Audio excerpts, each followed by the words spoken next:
Welcome to active contract Tamil. So என்னோட name Krishnamurthy. நான் SEBI register advisor கிடையாது. இந்த வீடியோ உங்களுக்கு ஒரு எஜுகேஷனல் பர்பஸ்க்காக மட்டுமே. ஸோ நேற்றுக்கு நம்ம 23,900 ஸ்ட்ராடல் அப்படின்ற ஒரு பேசிஸில், ஏன்னா நல்ல ஒரு ஃபால் ஆகிட்டு அந்த இடத்துல க்ளோஸ் வச்சுருந்தனால 23,900 ஸ்ட்ராடல் அப்படின்ற பேசிஸில் நம்ம ஒரு short range and wide range எடுத்திருந்தோம். இன்றைக்கி மார்க்கெட் எஸ்டர்டே லோவோட கீழே தான் ஓப்பன் பண்ணியிருக்காங்க, 23,829. ஸோ ஓப்பன் ஆன ஃபஸ்ட்டு 5 மினிட்ஸே நம்மளுக்கு ஓப்பனுக்கு மேலே ஒரு சின்ன க்ளோஸ் கொடுத்துட்டு எஸ்டர்டே லோ அந்த இடத்துல பிரேக் பண்ணி உள்ளே போனவங்க ப்ரீவியஸ் க்ளோஸ்க்கு போகவே இல்லை. அப்போ எஸ்டர்டே லோவை பிரேக் பண்ணுவாங்க. நம்மளுக்கு பொதுவாகவே 2 லெவல் தாண்டணும். எஸ்டர்டே லோ அண்ட் ப்ரீவியஸ் க்ளோஸை தாண்டி இம்ப்ளைட் வாலட்டிலிட்டி நின்னால் மட்டுமே தான் மார்க்கெட் ரிவர்சல் ஆகிறதுக்கு வாய்ப்பு இருக்குது அப்படின்னு சொல்லி நம்ம நேற்று சொல்லியிருந்தோம். நேற்று ஒரு தம்ப்நெயிலே அதான் போட்டிருப்போம், ரிவர்சல் ஆகிறதுக்கு வாய்ப்பு இருக்கா. அப்போ அந்த ஓப்பனுக்கு மேலே நிற்கணும், எஸ்டர்டே லோவுக்கு மேலே நிற்கணும், ப்ரீவியஸ் க்ளோஸ்க்கு மேலே நின்னால் தான் மார்க்கெட் ரிவர்சல் ஆகிற வாய்ப்பு இருக்குது. அப்போ மார்னிங்கே நம்மளுக்கு ப்ரீவியஸ் க்ளோஸ்க்கே போகாமல் அகெயின் எஸ்டர்டே லோவுக்கு கீழே வந்து ஓப்பனிங் கட் பண்ணுறாங்க, அன்னைக்கு டே லோ அதை கட் பண்ணி நியூ லோ வைக்கிறாங்க அப்படின்னாலே இந்த ப்ரீவியஸ் க்ளோஸ்க்கு மேலே மார்க்கெட் வர்றதுக்கு சான்சஸ் கம்மி அப்படின்னு எடுத்துக்கலாம். அரல்ஸ் நீங்கள் எந்த என்ட்ரி எடுத்தாலும் அதனுடைய ஸ்டாப் லாஸாக இந்த ப்ரீவியஸ் க்ளோஸை தான் வைக்கணும். ஏன்னா அந்த இடத்துல ஓப்பன் எஸ்டர்டே லோன்ற 2 லெவல் இருக்குது. அதை தாண்டி ப்ரீவியஸ் க்ளோஸ் வந்தால் கூட அங்கேருந்து என்ன டிசைட் ஆகுது அப்படின்னு சொல்லி நம்ம எடுத்துக்கலாம். அப்போ அங்கேருந்து கீழே மார்க்கெட் ஃபால் ஆனவங்க ஷார்ட் ரேஞ்சுடைய பாட்டமை கடந்து ஒயிட் ரேஞ்சுடைய பாட்டமை கடந்து 23,509 வரைக்கும் நம்மளுக்கு லோ வச்சுருக்காங்க, 23,510 வரைக்கும்.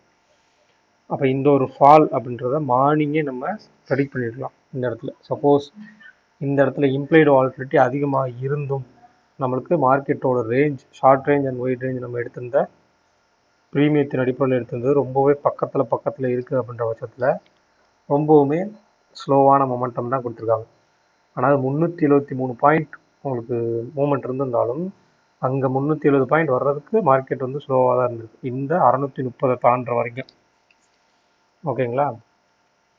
அப்போ இன்றைக்கி மார்க்கெட்டில் என்ன கொடுத்துருக்காங்கன்னா 23,700 புட், 23,500 புட், 23,800 கால், 23,600 புட், 24,000 கால், 23,700 கால், 23,900 கால். அப்போ ஓவரால் அதுக்கு எல்லாத்துக்கும் மிட் பாயிண்ட் அப்படின்னு எடுத்துக்கிட்டிங்கன்னா 23,650 அப்படின்ற லெவல் வரும். ஓகேங்களா. அப்போ அந்த 23,650 அப்படின்ற லெவல் தான் இந்த டேபிளுக்கு மிட் பாயிண்ட். ஆனால் மார்க்கெட் முடிஞ்சிருக்கிறது 23,559. அப்போ நியர்பை கீழே இருக்கிற நம்மளுக்கு புட் ஆப்ஷன் 23,500, மேலே இருக்க கால் ஆப்ஷன் 23,600. அப்போ இந்த 2 லெவல்ஸையும் நம்ம எடுத்துக்கலாம். அப்போ 23,500 புட்டுடைய க்ளோஸ் வந்து 65 ரூபா அப்படின்னு எடுத்துட்டோம்னா 23,435 அப்படின்றது ஷார்ட் ரேஞ்சுடைய பாட்டம். 23,435. ஓகேங்களா. அப்போ ப்ரீவியஸ் க்ளோஸ் நம்மளுக்கு என்ன கொடுத்துருக்காங்க, 23,559. 23,559 அப்படின்றது ப்ரீவியஸ் க்ளோஸ். அப்போ இந்த இடத்துல நம்ம ஒரு புட் ஆப்ஷன் எடுத்துட்டோம், ஒரு கால் ஆப்ஷன் எடுக்கணும். கால் எந்த இடத்துல எடுக்கலாம்னா 23,600 கால் ஆப்ஷன் எடுக்கலாம். ஒரு பெரிய ஃபால் இருக்கும்போது அந்த இடத்துல மார்க்கெட்டுக்கு வந்து கால் ரைட்டர்ஸ் ஏறி வர்றதுக்கு சான்சஸ் இருக்குது அப்படின்றது அடிப்படையில் நம்ம 23,600 காலே எடுத்துக்கலாம். அப்போ 23,600 காலுடைய க்ளோஸ் வந்து 77 அப்படின்னு எடுத்துட்டா 23,677 ஷார்ட் ரேஞ்சுடைய டாப் வந்து 23,677. ஓகே. அடுத்து ஒயிட் ரேஞ்சுடைய டாப். அப்போ 23,600 ப்ளஸ் 142, 23,742 அப்படின்றது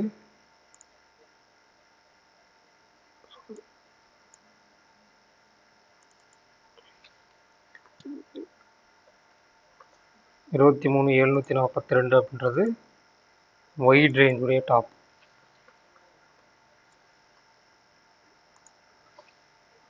அப்போ 142 மைனஸ் 23,500 போட்டால் 23,358 அப்படின்றது ஒயிட் ரேஞ்சுடைய பாட்டம். 23,358.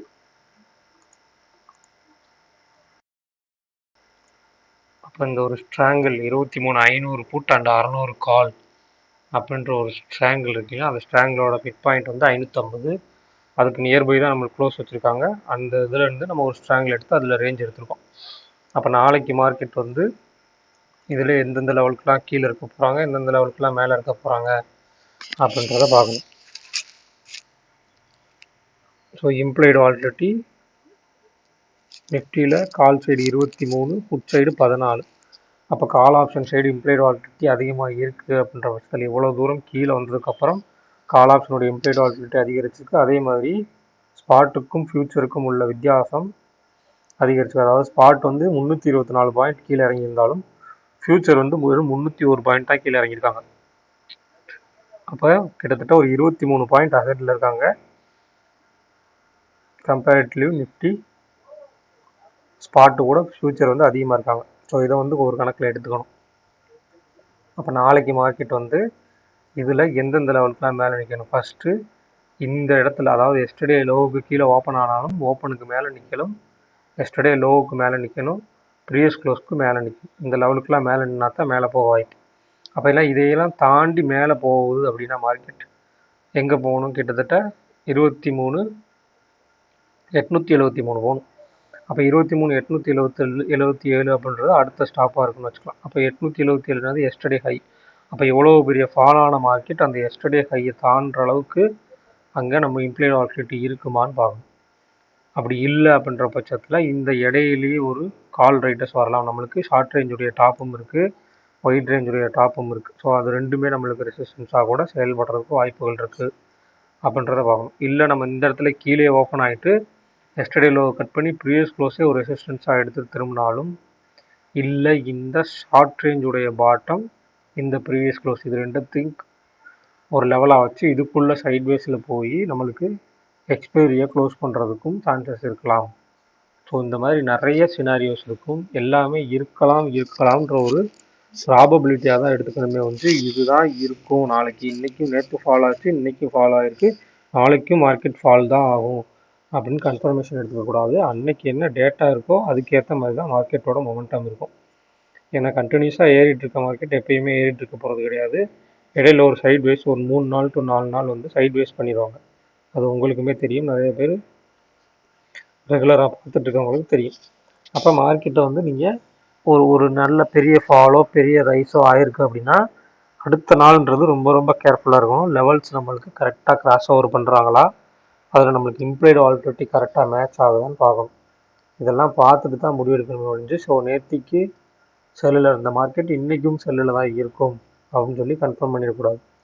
ஒரு நாளைக்கு 400 பாயிண்ட் 300 பாயிண்ட் 400 பாயிண்ட் கீழே விழுந்த மார்க்கெட் அகைன் அடுத்த நாள் அதே 400 பாயிண்ட் ரெக்கவர் பண்ணி மேலே போன சீனாரியோஸ்லாம் இங்கே இருக்குது. அதை முதல்ல நீங்கள் தெரிஞ்சுக்கிட்டு தான் வரணுமே ஒழிஞ்சு நேற்று ஃபாலோ ஆயிடுச்சுன்னா இன்றைக்கும் ஃபாலோ ஆயிரும், இல்லை இன்றைக்கி வந்து கீழே விழுந்தனால நம்மளுக்கு கால் ஆப்ஷன் ப்ரைஸ் கம்மியாக கிடச்சிருக்கு, நாளைக்கு வாங்கினோம்னா கால் ஆப்ஷன் ப்ரைஸ் வந்து நமக்கு கம்மியான ப்ரைஸில் கிடச்சிரும், மேலே போயிடும் அப்படின்ற ஒரு யோசனையெல்லாம் இருக்கக்கூடாது. 19 ரூபா எந்த யோசனையுமே வச்சுக்காமல் மார்க்கெட்டில் என்ன சினாரியோவில் ஓப்பன் ஆகிருக்கு, என்ன டேட்டா இருக்குது, நம்மளுக்கு நேற்றுக்கு க்ளோசிங்கில் என்னென்ன டேட்டாஸ் இருந்துச்சு, அது இன்றைக்கி எப்படி சேஞ்ச் ஆகிருக்கா, இல்லை அதே தான் கண்டினியூ ஆகுதா அப்படின்றதெல்லாம் பார்த்துட்டு தான் நம்ம ட்ரேடுக்குள்ளே என்ட்ரி ஆகணும். ரொம்ப ரொம்ப முக்கியமான, ஏன்னா நாளைக்கு வந்து 0 to ஹீரோ அப்படின்ற ஒரு விஷயமும் இருக்கும். ஸோ 2 ரேஞ்சுக்குள்ளே மிட் பாயிண்ட் எதுன்றதை கண்டுபிடிச்சி அந்த மிட் பாயிண்டில் எக்ஸ்பைரி பண்ணுவாங்க. ஸோ அதையும் கொஞ்சம் கேர்ஃபுல்லாக பார்த்துக்கணும்.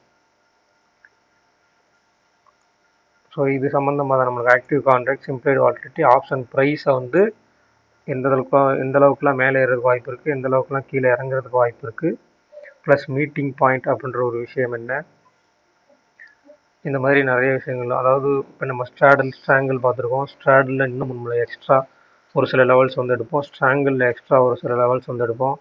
So multiple catch call side, multiple catch put சைடுன்னு சொல்லி இதுலேயுமே ஏகப்பட்ட லெவல்ஸ் வரும். இதெல்லாம் வந்து நம்ம கிளாஸஸில் சொல்லி கொடுத்துட்ருக்கோம். ஸோ கிளாஸஸில் ஜாயின் பண்ணணும் விருப்பம் இருக்கவங்க 7904877610 அப்படின்ற நம்பருக்கு வாட்ஸ்அப் பண்ணி கிளாஸோட டீட்டெயில்ஸ் வாங்கிக்கிங்க. கிளாஸஸ் வந்து வீக்கெண்ட்ஸில் தான் இருக்கும், உங்களுக்கு 2 hours கிளாஸு. ஸோ இதை விட ஆக்டிவ் கான்ட்ராக்ட்ஸை ஒரு கம்மியான ப்ரைஸில் உங்களுக்கு கொடுப்பாங்களா அப்படின்றதும் எந்த இடத்துலையுமே கிடைக்கிறதுக்கு வாய்ப்பு கம்மி.